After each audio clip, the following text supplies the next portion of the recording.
I would think it is Shaman. And I think Mage is really up there too, but Paladin is also a pretty good answer to it. Ooh, kills the Zod and Paladin. Not bad. I mean, it kind of functions the same as Kill the Zod and Ramp Druid / Control Warrior, where you're able to plop down these big minions one at a time and be able to collect really good value. And of course, we did see Captain Greenskin yesterday as one of those really interesting tech cards. The old Greenskin. I'd be lying if I said I hadn't played Captain Greenskin before.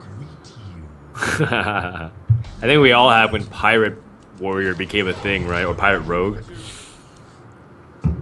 Well, I was ironically playing in Paladin. Oh, okay.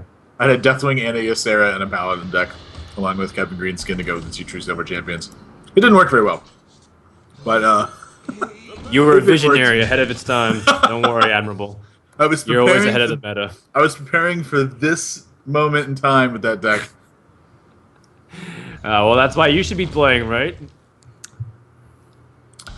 Maybe. Yeah. Maybe in time. RDU, by the way, has a slew of big threats. He's got Mountain Giants, he's got Twilight Drakes, and it seems like Tides of Time is going to continue to be able to draw. Meanwhile, that's going to prompt RDU to put out the Mountain Giant, because again, Twilight Drake will be easily dealt with. Silence is kind of available, and if RDU did do his homework, he might have seen a Spellbreaker from Tides in the previous day.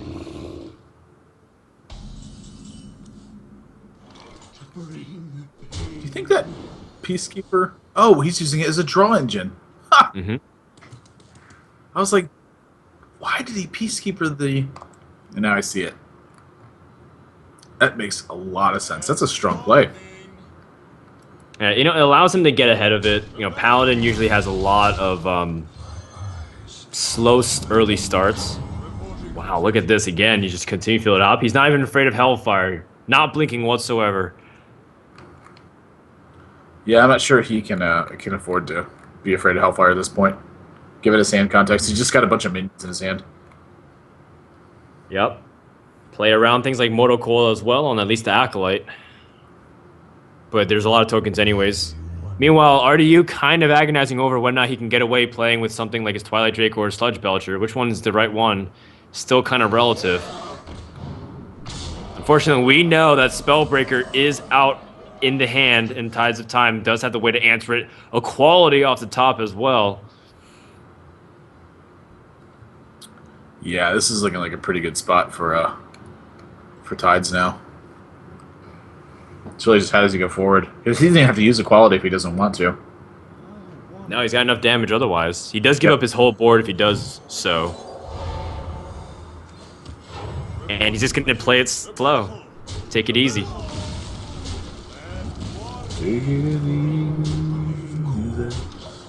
I'm really surprised he doesn't use the Acolyte of Pain. What is he saving that for?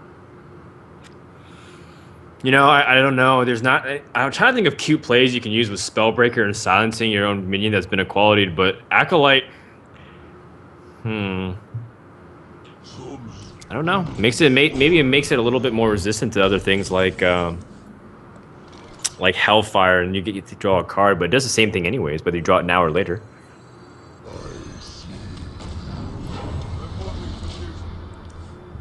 Wow, one thing I actually really like about Tides is that he's able to come with these decisions really quickly. He plays faster than almost any other pro I've seen.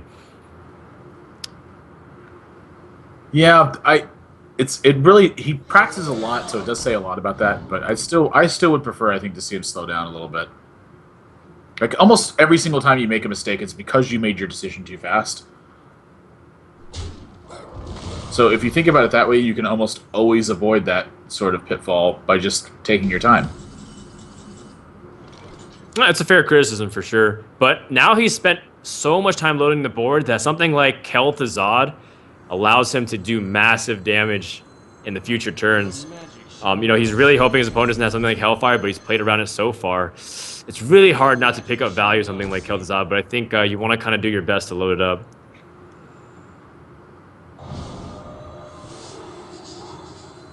God damn, this board's looking pretty fine.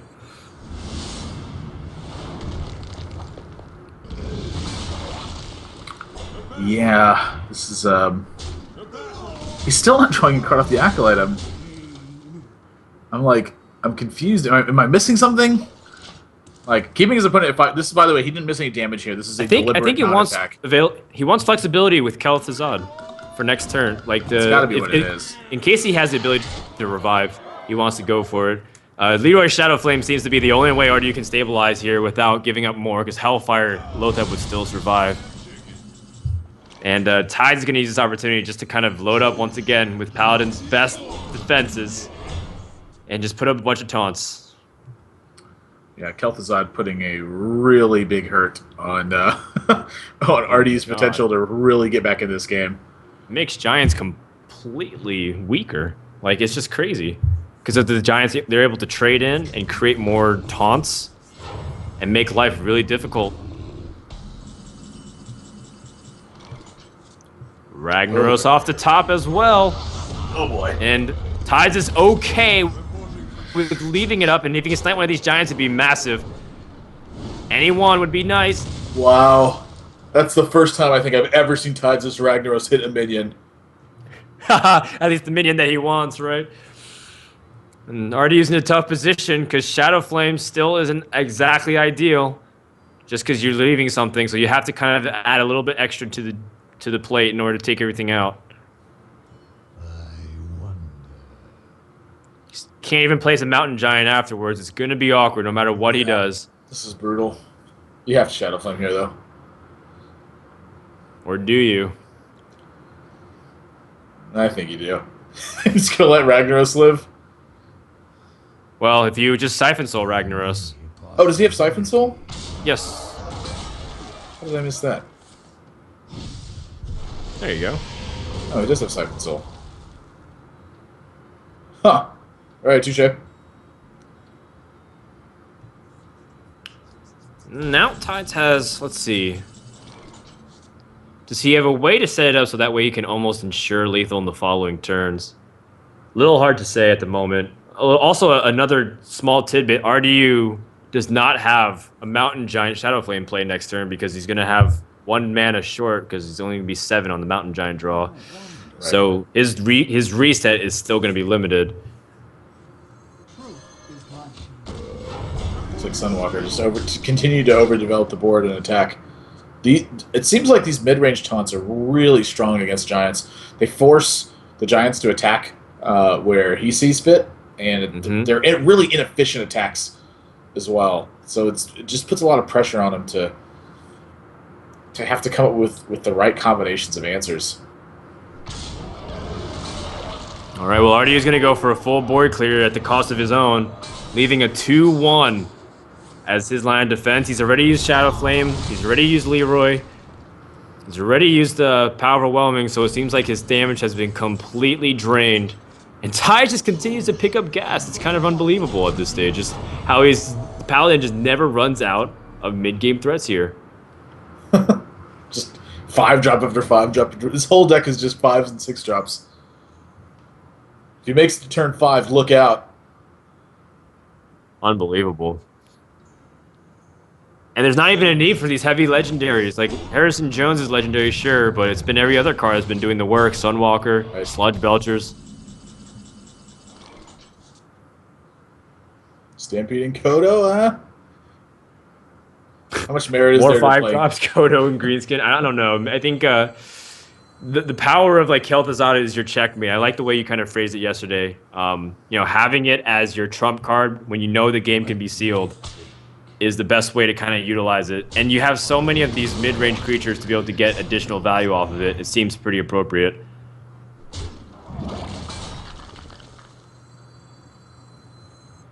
I like the Kodo.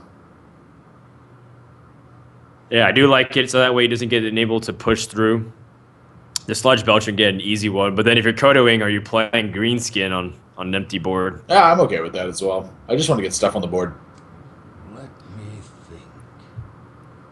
Well, really, you're just trying to kill Handlock, and he won't die, so you're trying to tighten your grip, but for some reason he keeps breaking free at the last second.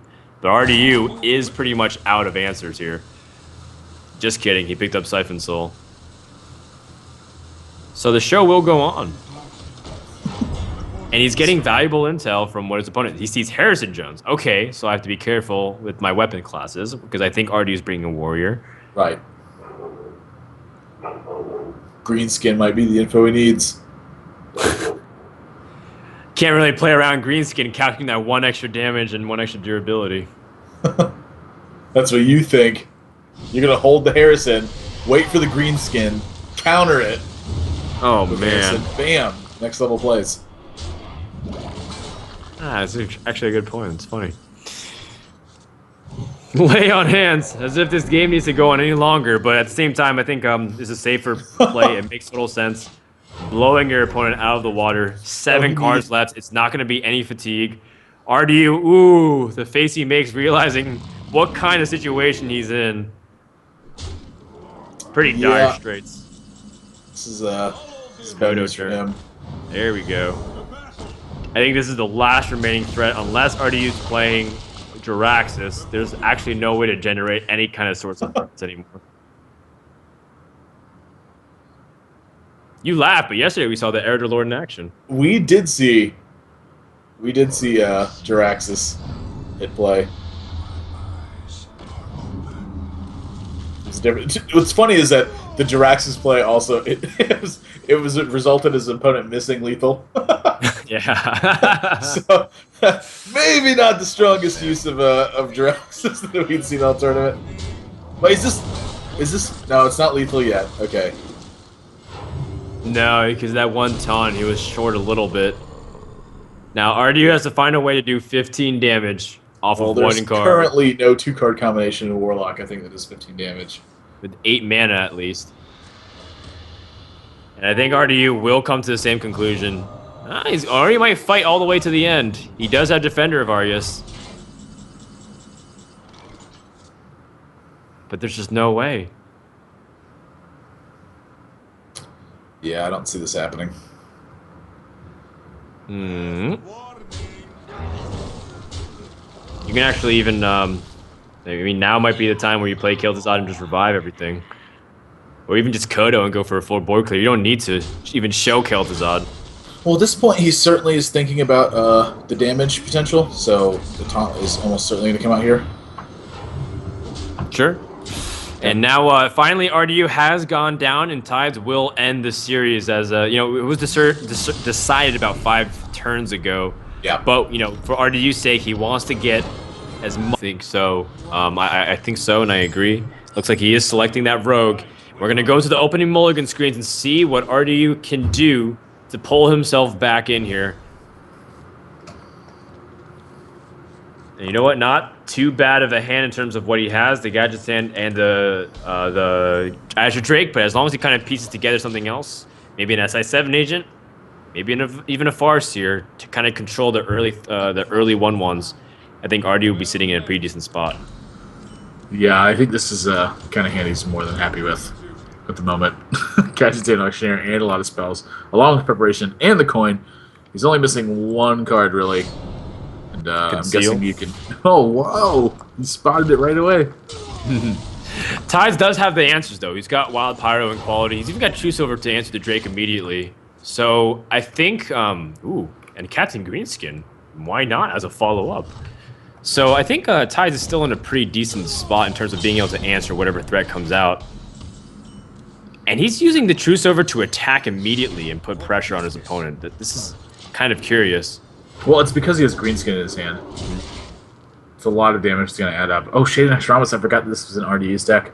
Right. This is something additionally we've seen. I want to note that Tides does have...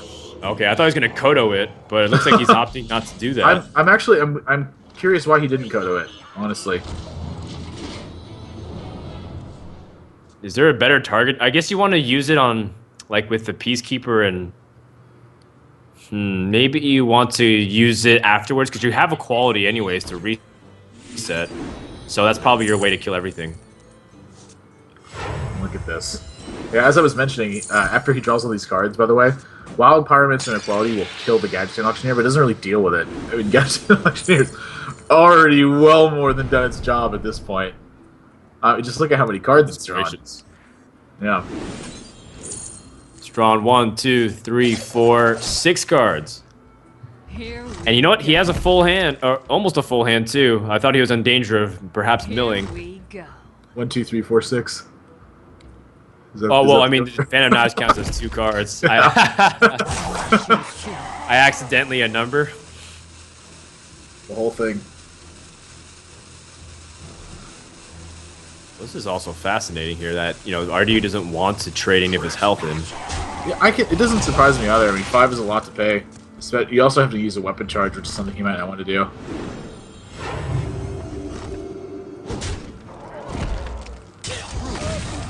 Okay, and Ty's just gonna most likely be sticking to a game plan of planting threats one by one. And, when he has Ragnaros in hand, that is potentially a way to finish it if RDU is continually forced to use his health as a resource. Yep. RDU picks up Azure Drake number 2. This Deadly Poison really going to do a lot of work. Yep. Backstab, Deadly Poison. Be able to kill it off without having to use Sap. Dealing with these taunts efficiently is what you need to do as a rogue player. For sure.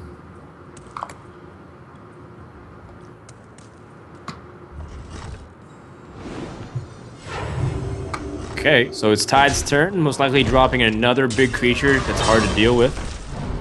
Stampeding Kodo is the one its order, so that way it can squeeze in Hero Power. Hero Power kind of does act as a little bit of a Divine Shield anyways. Most likely it's going to be tickled by 1 damage, whether it's Shiv or Backstab, etc.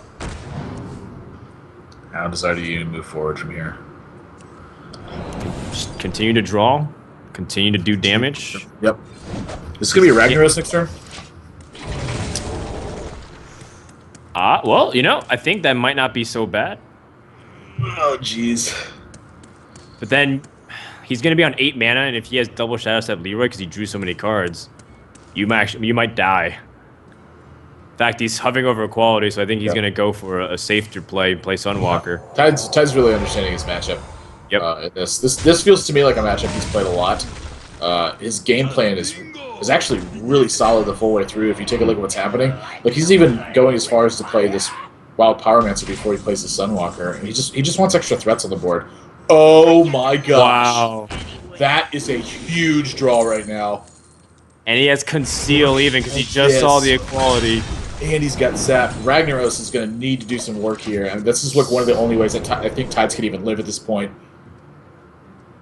Yep, it's Ragnaros, and even then RDU has 18 damage from the hand with Leroy double Shadow Step. This needs to hit Gadget Sand, and it doesn't.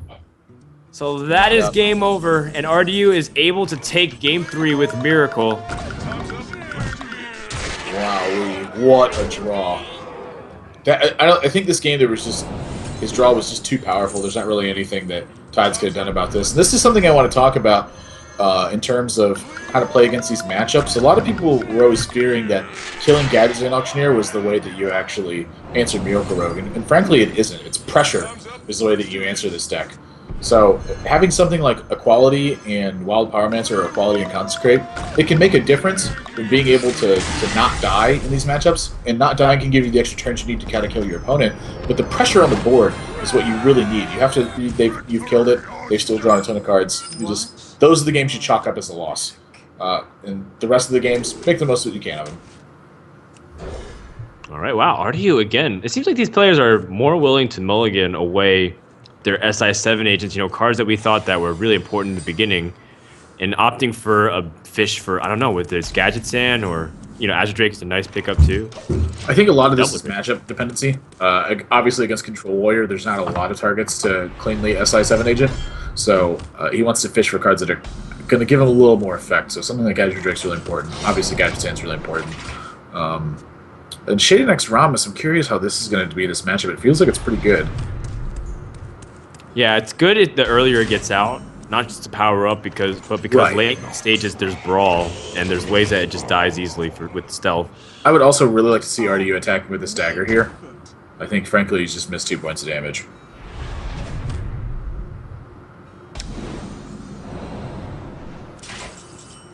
Well, let's see. Is he gonna do something with the Azure Drake? Yeah, I guess. Well, at least he saves it with the Deadly Poison Dagger charge, but now he also has the ability to use Backstab, which is a nice pickup, and continue powering up the Shade Next Remus. 8 armor for Tides. He has drawn 3 really high-cost legendaries, though, and this is not the kind of spot he wants to be in. It's never enough. The armor is never enough from the warrior's perspective.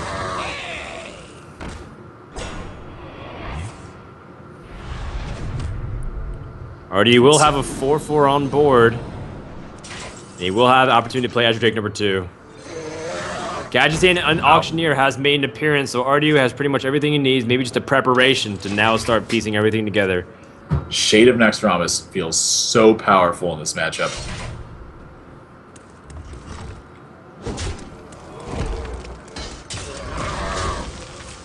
Okay, well, Can't. he's just at the mercy, man. This thing just keeps going. Preparation off the top for RDU, and Oh that's my pretty much gosh. everything he needs. Deadly poison charge. Not really worried too much about the 2 damage.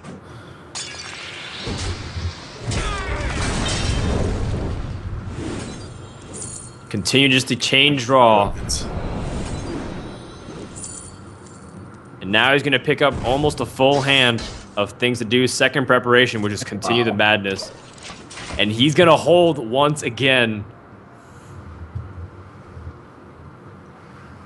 This is like 300 where, you know, Leonidas keeps asking the men to hold it. Eventually, the onslaught's going to be too much. This might be a trade scenario. Yes. Unless he draws sap, right? Even still, I think trading is just totally fine. Well, So, this is sort of, again, this is a really illustrated example of what's happening is once Gadgetzan Auctioneer's drawn as many cards as it has, it almost doesn't matter if it dies. It's important to kill it so that your opponent can't just outright draw the rest of their deck the next turn, but the damage has basically already been done. So, it's not to say that this is unrecoverable, but Tides is certainly at a disadvantage at this stage. And you've seen this many card draws. Oh my gosh, and he's going to be able to conceal Van Cleef if he wants to. Whoa! You can still play Van Cleef and go for a conceal, right? Ah, well, he's going to go for the Phantom Knives instead. And go for the full clear. And he got sap a little bit later. He almost threw all of it. He threw half his hand away in order to kill off this Cairn. And draw sap a little bit late.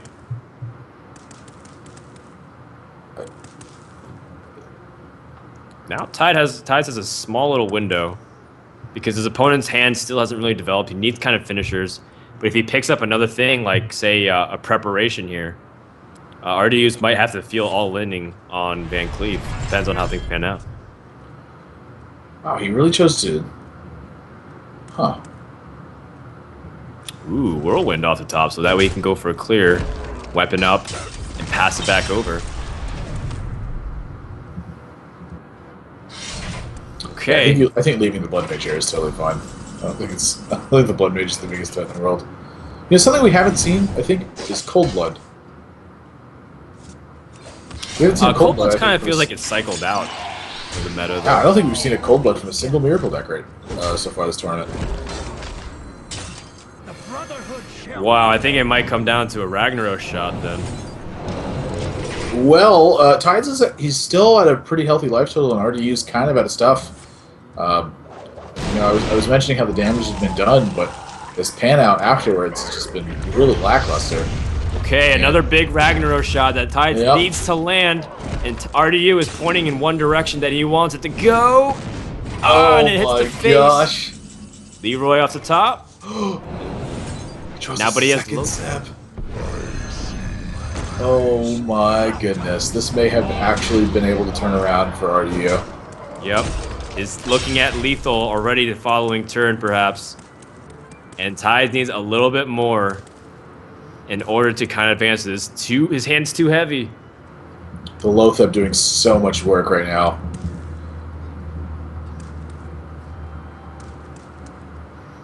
My gosh. He needs to Ragnaros again. He needs to hit an important target like Van Cleef or Lotheb. He may have to second attack sap is also too. very crucial. Yep. I think he's gonna attack with Deathbite instead and use Execute. That's what it feels like. That's what he's thinking about right now. Like if he executes Van Cleef and he attacks, he's gonna take 5. He'll drop to 9. That's gonna clear out the Lotheb. He can play Armors with an Arm Rep. He'll go up to 11. He's facing down Earthring Farseer. 2 cards and a hero power. So 7 damage on board is what you'll fall to, or 7 health on board is what you'll fall to. And your opponent's got 3 cards in their hand. The alternative is to play Ragnaros and YOLO, which I'm not sure he wants to do at the moment. But All that's right, what he's well, going it to is do. Ragnaros, and it is a YOLO. Oh, and the Deathbite getting extra health from Armor Yep. Not Now he has an that. opportunity to armor up while being able to put on pressure. He needs to kill off a minion, and it hits Loteb. But Leroy off the top for RDU, and a sequence of draws allow him to win the game. This is devastating considering that I think Tides of Time had an opportunity to win this game, but it seems like RDU's draws have been too much. And you can see how quickly Tides has left the game.